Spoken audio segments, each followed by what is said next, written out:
Problem discuss करेंगे जो कि रिलेटेड टू प्रॉफिट और लॉस परसेंट है। इसमें स्टेटमेंट है जी इसकी कि Azeem bought 90 eggs for rupees 315।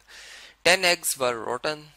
He sold the eggs at the rate of rupees 4 per egg. Find that Azim is in profit or loss and also find its percentage। मतलब एक अजीम person है जो कि 90 एग्स उन्होंने ख़रीदे हैं 315 रुपये में, ठीक है, जिसमें से कि 10 जो एग्स हैं वो टूट गए हैं, ठीक है। अब बाकी कितने रह गए हैं? 80 एग्स। अब 80 एग्स जो उन्होंने बेचे हैं 4 रुपये पर एग के हिसाब से, ठीक है। इसका मतलब कि 4 को अगर 80 से मल्टीप्लाई करें 320 रुपए के बेच दिए हैं। अब हमने देखना ये है कि फाइंड आउट करना है अजीब इज इन प्रॉफिट और लॉस। तो देखा जाए तो प्रॉफिट में, चूंकि 315 के अगर खरीदे थे तो 320 के बेच रहे हैं, 5 रुपए प्रॉफिट पे बेच दिए इन्होंने, ठीक है। और फिर परसेंटेज निकालनी होगी हमें, ठीक है। 5 को हमें 315 पे डिवाइड करना होगा चूंकि ये हमारी कॉस्ट प्राइस है। तो सोल्यूशन स्टार्ट करते हैं जी। देखें, सबसे पहले हम लिखेंगे कॉस्ट प्राइस और इसमें जो है वो 90 एग्स की हम लिखेंगे। तो ये है कितनी? ये मैंने अभी बताई थी रुपीज 315 है। क्लियर होगी बात, ये ऊपर भी लिखा हुआ है। अब 10 एग्स जो है वो इसमें रोटन है, इसका तो रिमेनिंग एग्स जो आएंगे हमारे पास, रिमेनिंग एग्स वो कितने होंगे? वैसे आ जाएंगे कि आप 90 माइनस 10 लिखेंगे तो वो 80 आ जाते हैं। ओके, अब देखें प्राइस, चूंकि सेल प्राइस ऑफ हम देखेंगे 80 एग्स की, ठीक है, ऑफ 80 एग्स।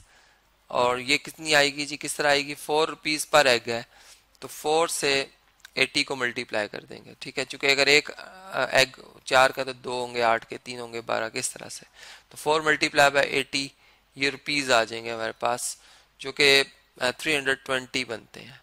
अब हमने देखा सेल प्राइस कॉस्ट प्राइस से ज्यादा इसलिए प्रॉफिट हो रहा है, ठीक है। हमने लिखेंगे कि सेल प्राइस जिसे एस डॉट पी कह रहा हूँ is greater than cost price implies profit occur, ठीक है, या हैपेंड।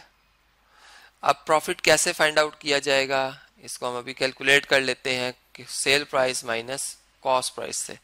सेल प्राइस अभी बताई जैसे कि वो है 320 और कॉस्ट प्राइस जो है वो 315 है। तो ये बहुत आसानी से हम डिफरेंस देख सकते हैं, ये 5 रुपीज का है, रुपीज 5 का है, ठीक है जी। ये बात क्लियर होगी। अब हम प्रॉफिट परसेंट निकालने के लिए जो है, जैसे हमने इसके कंसेप्ट लेक्चर में भी पढ़ा था कि हम कंपैरिजन करते हैं प्रॉफिट का कॉस्ट प्राइस के साथ। तो डिवाइड करेंगे कॉस्ट प्राइस से और मल्टीप्लाई कर देंगे 100 से, तो साथ में परसेंट का सिंबल भी लिखा जाएगा। अब ये इनकी वैल्यूज को अगर दर्ज किया जाए तो प्रॉफिट है रुपीज 5 का और डिवाइडेड बाय कॉस्ट प्राइस 315 है, मल्टीप्लाई बाय 100, तो ये साथ में परसेंट। तो ये कैलकुलेटर से अगर हम इसे कैलकुलेट करें तो आप देख सकते हैं कि अगर हम 5 को डिवाइड करते हैं 315 से तो ये 0.01587 समथिंग इस तरह से ऑन आ रहा है, और उसको मल्टीप्लाई बाय 100 कर दें तो ये 1.587, जिसे मैं 1.59 कह सकता हूँ, ठीक है।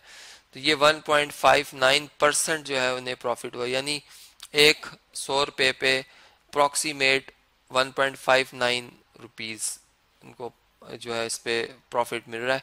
तो इस तरीके से आप देख सकते हैं कि हमने जो प्रॉब्लम था प्रॉफिट परसेंट से रिलेटेड वो हमने सॉल्व किया।